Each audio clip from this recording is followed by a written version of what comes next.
So if you want to build an application where users make requests directly to AI providers without hitting your servers, so for example, it could be some kind of client-only app, Chrome extension, terminals, some stuff like this, where users bring their own keys, or they're using some integrated AI, for example, browser AI, where you don't need any keys. I want to show you how you can do this with AI SDK v5, because it might seem like, oh, maybe API will be different, but actually it's the same. So I'm going to show you how you can do it. But first, let me show you the application itself. So here we're prompting user to pass their own open router key, and we're not storing this key anywhere. So if they update the page, this key will be lost and they would need to pass this key again. So let's start chatting. And what you notice here is that it is just usual chat, and you can do usual stuff with this, and it will just answer it, and everything works as you would expect. But now we're sending requests directly from clients without needing you to go through your servers, and we're going directly to like AI providers.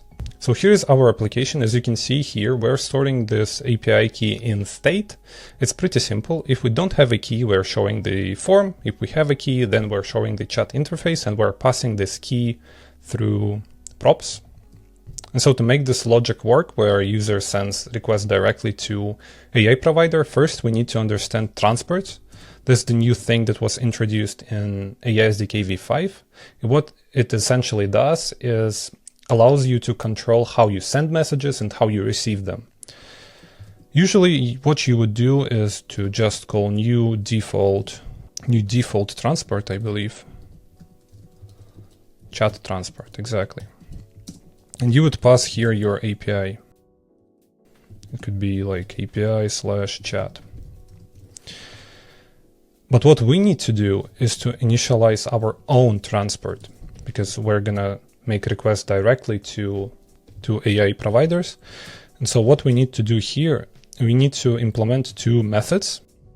First is send message, so how you're gonna send message, and the second one is reconnect to stream. For now, we're not going to implement this. And here, what we need to do here, we need to initialize the provider instance with the API key that user has provided. Let's do that. To make it simpler, let's implement the function create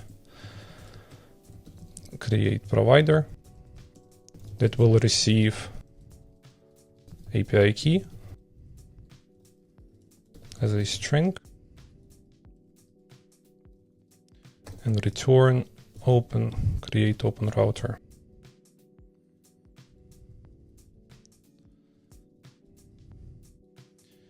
And we're going to call this provider.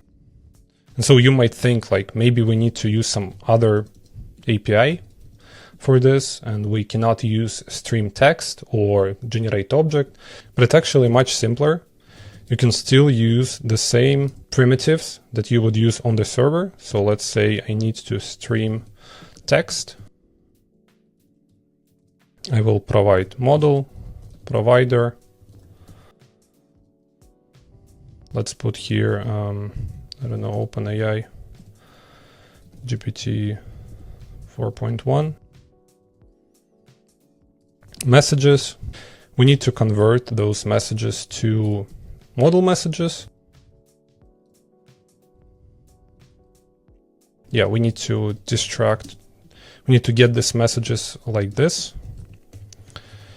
Because here we also have a few more things. We have message ID, chat ID, headers as well, and abort signal. Let's actually pass the abort signal here. And so as usual, as you would do in normal backend code, you would call stream to UI stream like this. And that should be it. So we're initializing our provider. We're calling stream text as usual, as you would do on the backend. And we're just making two UI message stream so that we can stream those messages. And now if we go back to our application, if we go back into our application and pass the key again